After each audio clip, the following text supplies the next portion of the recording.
O Rei Carlos III afirmou que o Canadá se juntará à Europa na rearmamento.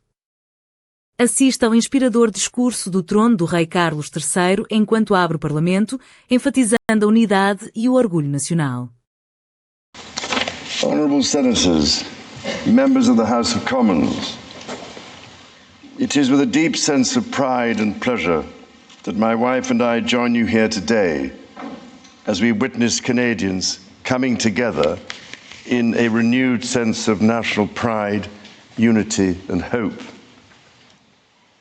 I would like to acknowledge that we are gathered on the unceded territory of the Algonquin and Anishinaabe people. This land acknowledgement is a recognition of shared history as a nation, while continuing to deepen my own understanding. It is my great hope that in each of your communities and collectively as a country, a path is found toward truth and reconciliation in both word and deed. This is my 20th visit to Canada, spread over the course of more than half a century, and my first as sovereign. As I've said before, every time I come to Canada, a little more of Canada seeps into my bloodstream, and from there straight to my heart. I've always had the greatest admiration for Canada's unique identity, which is recognized across the world for bravery and sacrifice in defense of national values and for the diversity and kindness of Canadians. To the First Nations, Inuit and Métis peoples, you have welcomed my family and myself to your traditional lands with great warmth and hospitality, for which I am humbly grateful. This year we mark the 80th anniversary of VE Day and VJ Day. On Juno Beach, at Dieppe, on the Somme, at Beaumont-Hamel, at Ypres, and on Vimy Ridge. At those places and many others, forever etched into our memories, Canadians fought and died alongside our closest allies. Aujourd'hui, je vois des élus venant I see representatives from every part of Canada. From St. John's, Newfoundland and Labrador, to Victoria, British Columbia, and Arviat in Nunavut. I see the guardians of the fundamental rights and freedoms guaranteed in the Canadian Charter. And as King, I thank you for your service to your fellow Canadians across the length and breadth of this vast and great nation. You speak for your communities, representing an incredible richness of cultures, languages, and perspectives. We owe it to this generation and those who succeed us to think and act for the greater good of all. While the world faces unprecedented challenges, generating uncertainties across the continents with regards to peace and stability, economics and climate change, your communities have the skills and determination to bring a wealth of solutions.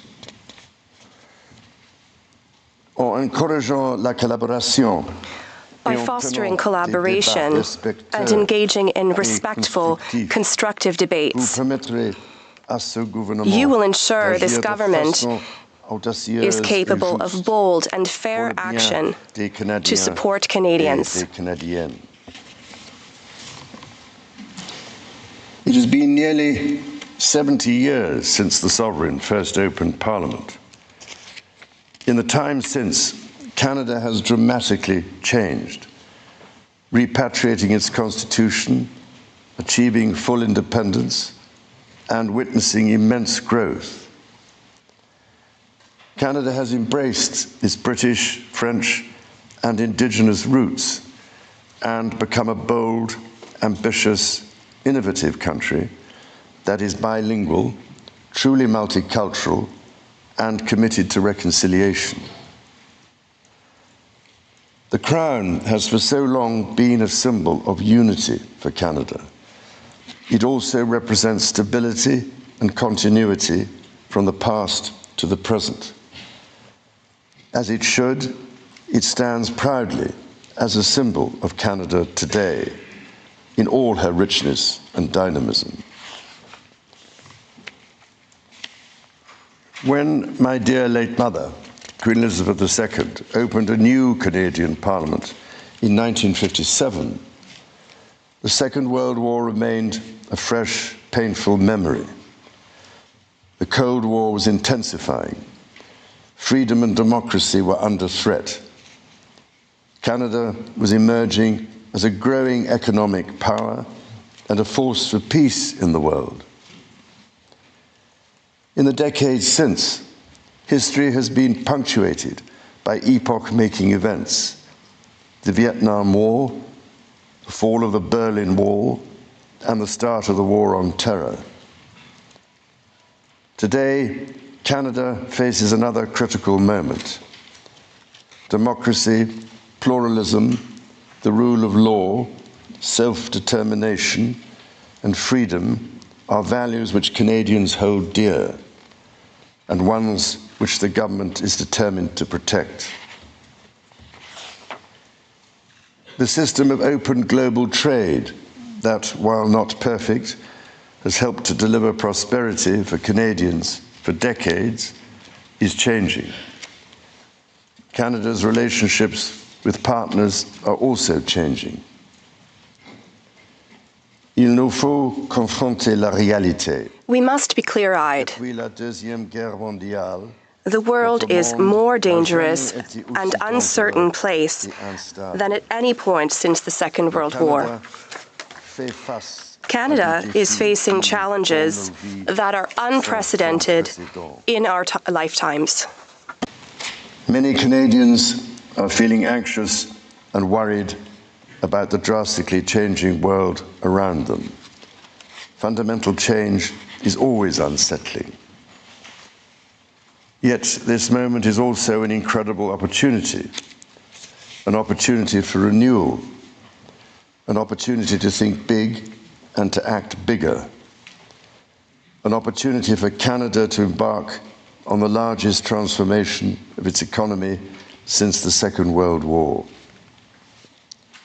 A confident Canada, which has welcomed new Canadians, including from some of the most tragic global conflict zones, can seize this opportunity by recognizing that all Canadians can give themselves far more than any foreign power on any continent can ever take away.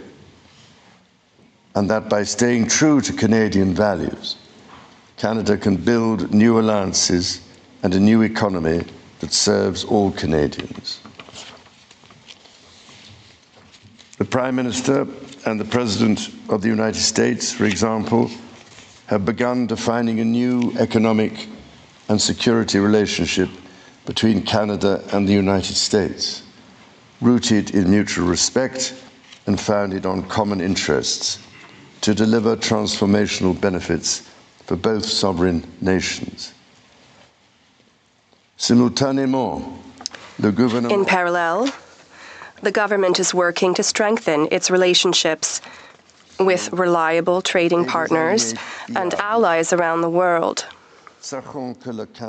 recognizing that Canada has what the world needs and the values the world respects. Canada est prêt à bâtir to build a coalition of like-minded countries that share its values, that believe in international cooperation and the free and open exchange of goods, services, and ideas. In this new, fast evolving world, Canada is ready to lead. This will be demonstrated in June when Canada convenes the G7 summit. The government is guided by its conviction that the economy is only truly strong when it serves everyone. Many Canadians are struggling to get ahead. The government is responding, reducing middle-class taxes and saving two-income families up to $840 a year. It will cut the GST on homes at or under $1 million for first-time home buyers, delivering savings of up to $50,000.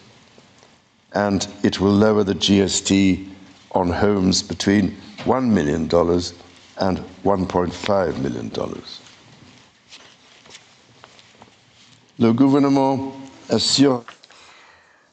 The government will protect the programs that are already saving families thousands of dollars every year. These include childcare and pharmacare.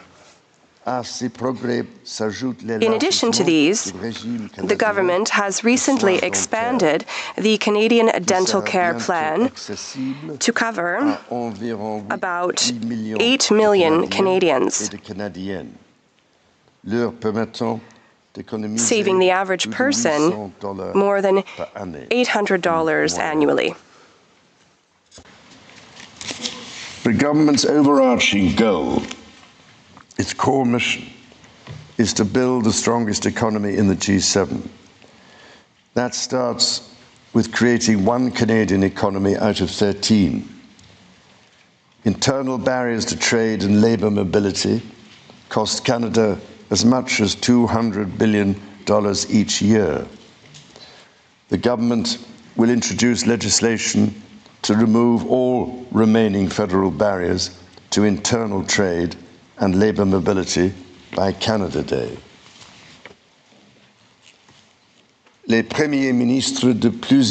Numerous premiers have already taken vital steps to break down provincial and territorial barriers to trade. Together, we will build on that progress to deliver free trade across the nation.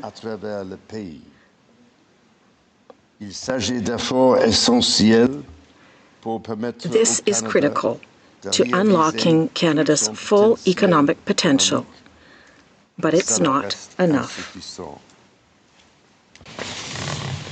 To build Canada strong, the government is working closely with provinces, territories, and Indigenous peoples to identify and catalyse projects of national significance.